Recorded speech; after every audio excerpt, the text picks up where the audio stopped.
රෝස වගාවට ආදරය කරන හැමෝම එන්න මේ පැත්තට. අදත් මම කියලා දෙනවා රෝස වගාව පිළිබඳව වටිනා දැනුම කිහිපයක්. ඉතින් අපි හැමෝම කැමතිනේ රෝස වලට. ඉතින් රෝස මල් පිපිලා ඒ වගේම හමන සුවඳ මුළු ගෙවත්තටම එකතු කරන්නේ අමුතු ප්‍රබෝධයක් කියලා ඔයගොල්ලෝ දන්නවනේ. ඉතින් මගේ ජීවිතේ මං ආසම කරන පරිච්ඡේදයක් තමයි මේ සුන්දර මල් වගාව. ඒ අතරින් ආසම වගා කරන්න ආසම කැමතිම මල් වර්ගයක් තමයි මෙන්න මේ සුන්දර රෝස වගාව. ඉතින් පුංචි කාලේ ඉඳන් මල් වලට තියෙන ආසාව කවදාවත් නිමක් වෙන්නේ නැති දෙයක්. ලස්සනම ලස්සන සුවඳ හමන ලස්සන මල් වලින් පිරුණු ගෙවත්තකට අපි හැමෝම කැමතියි. නමුත් ගොඩක් කට්ටියට මේ රෝස පැල සාර්ථකව හදාගන්න බැහැනේ. ඉතින් අපි අද කතා කරන්නේ අන්න ඒ කරුණු කාරණා ගැන. එහෙනම් එන්න හාන්සි පාරාදීසිය පැත්තට සුන්දර රෝස කලාව ගැන ඉගෙන ගන්න. මේ තියෙන රෝස පොහොට්ටුවක් ඔයගලන්ට තියෙන ලොකු ප්‍රශ්නයක් තමයි මේ වගේ පොඩි රෝස පොහොට්ටු විකසිත වෙන්නත් කලින්ම පුංචි කෘමියෝ පොඩි හොරගෙඩියෝ ටිකක් ඇවිල්ලා මේවා විනාශ කරනවා නේද? එතකොට අපි කොහොමද මේ රෝස පොහොට්ටු ඒ පුංචි හොරුන්ගෙන් පරිස්සම් කරගන්නේ කියලා තමයි අද මම මේ වීඩියෝ එකකින් කියලා දෙන්නේ. ඉතින් මේ චූටි කෘමියෝ හරිම කැමතියි අපේ මේ රෝස පොහොට්ටු ආහාරයට ගන්න.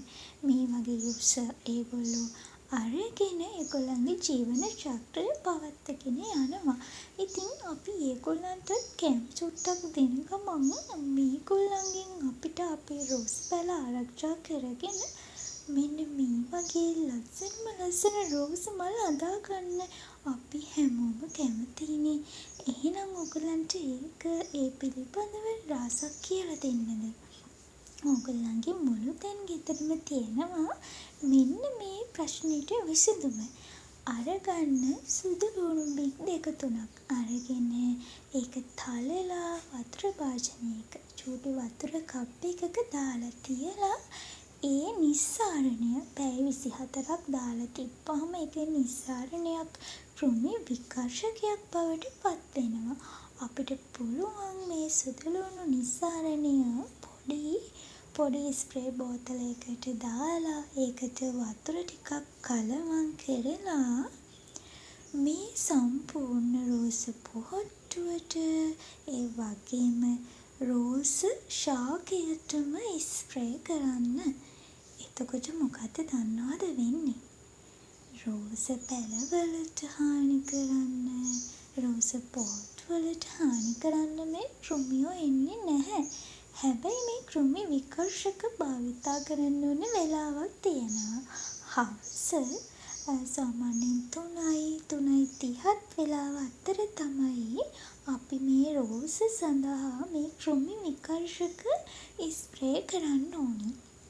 උදේ කාලේදී නම් සාමාන්‍යයෙන් උදේ 6:00-7:30 අතර තමයි සාමාන්‍යයෙන් 6:00-7:00 අතර 7:30 වෙන්න කලින් 6:00-7:00 අතර කාලයේදී තමයි මේ කෘමි විකර්ෂකය අපේ රෝස ශාක සඳහා අපි ස්ප්‍රේ කරන්න ඕනි.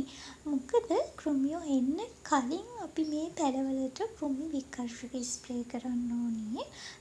ඉතින් ඒගොල්ලන්ට හානියක් නොවෙන්න අපිට පුළුවන් වෙන්න ඕනි. අපි දක්ෂ වෙන්න ඕනි අපි මේ රෝස පැල බලාගන්න. ඉතින් ඔයා රැකියාව පැත්තෙන් ඉතා කාර්යබහුල කෙනෙක් වෙන්න පුළුවන්.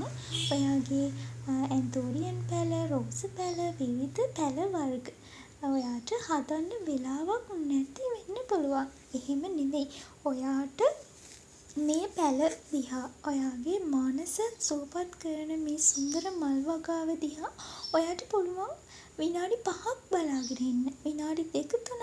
ඉතින් ඒ පැල සඳහා ප්‍රතිකාර කරන්න විනාඩි 2-3ක කාලයක් වුණත් ඇති. ඉතින් ඔයාට පුළුවන් සුදු ලුණු නිස්සාරණය හදලා වෙනම තියාගෙන ඔයා වැඩිට යන්න කලින් ජොබ් එකට යන්න කලින් මේ පුංචි පැලක් චුට්ටක් බලා ගන්න. ඒවා රස විඳින්න. රසම රස තේ කෝප්පයක් බොන ගමන් ගිහිල්ලා මේ සුන්දර මල් දිහා බලාගෙන ඉන්න. ඔයාට හිතට හිතා ගන්න බැරි මනසට පුදුම සොයක් දැනෙයි. ඔයාගේ මානසික පීඩනය.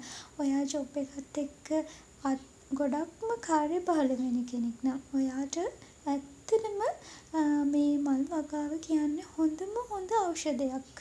ඉතින් ඔයා මල් වගාව මේ වෙනකොට පවත්වාගෙන යන්න හීන දකින්න කෙනෙක් වෙන්න පුළුවන්. මේ වෙනකොට මල් වගාව පවත්වාගෙන යන කෙනෙක් වෙන්න පුළුවන්. ඉතින් මේ හැමෝටම තමයි මම මේ කතා කරන්නේ.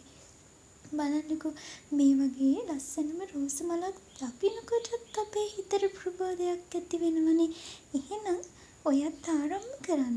ඉතින් ඔයා හරියට රෝස පැලයක් හදන්න ඉගෙන ගන්නවා කියන්නේ ඔයාට අමතර ආදායමකට පිවිසෙන්නත් පුළුවන්. අපිට පුළුවන් රෝස වගාව හරියට ඉගෙනගෙන කාර් ට්‍රැවල්ස් කරන්න පුළුවන්.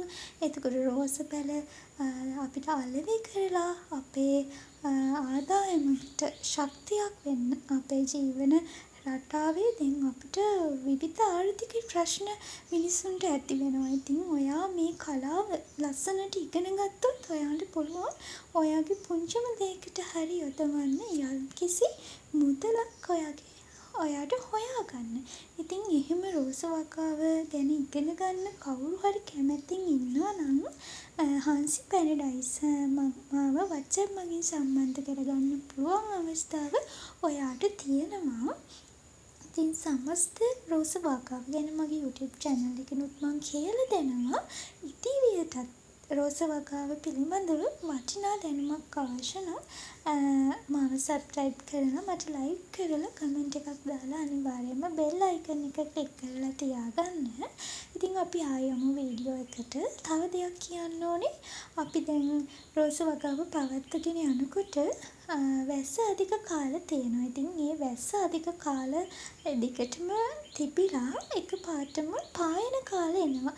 එහෙම පායනකොට අපි අනිවාර්යයෙන්ම උදේ කාලයේදී අපේ රෝස පැලවලට කෘමි විකර්ෂක ස්ප්‍රේ කරන්න ඕනේ. රෝස පැලවලට විතරක් නෙවෙයි. ඔයා විසුතුරු පැල වගාවක් කරනවා නම්, එන්තූරියන් වගාවක් කරනවා නම්, ඕකීට් මොනවාම හරි පැල වගාවක් කරනවා නම් අනිවාර්යයෙන්ම වැස්ස අවසන් වුණාට පස්සේ අපි අනිවාර්යයෙන්ම කෘමි විකර්ෂකයක් භාවිතා කරන්න ඕනේ. මොකද පායපු ගමන් මේ කෘමියෝ පියාඹලා එනවා අපේ පැලවලට හානි කරන්න. ඉතින් පැල හොයාගෙන ඇවිල්ලා මේ වගේ චූටි පොට්ටු කෑවාම අපිට ඇත්තටම ලස්සන රෝස මලක් ලබා ගන්න බැහැනේ. ඉතින් අන්න ඒ දේ තමයි අද මට වීඩියෝ එක තුලින් ඔයගලන්ට කියලා දෙන්න අවශ්‍ය වුණේ. ඉතින් මේ ගැන දන්න කට්ටියත් ඉන්නවා, නොදන්න කට්ටියත් ඉන්නවා. ඉතින් නොදන්න කට්ටියට තමයි මේ පුංචි දැනුම මම අද අරගෙන ආවේ. එහෙනම් තවත් රෝස වගාව පිළිබඳව වටිනා වීඩියෝ එකකින් හමු වෙනකම් ගිහින් එන්නම්. හැමෝම සතුටින් පරිස්සමින් ඉන්න.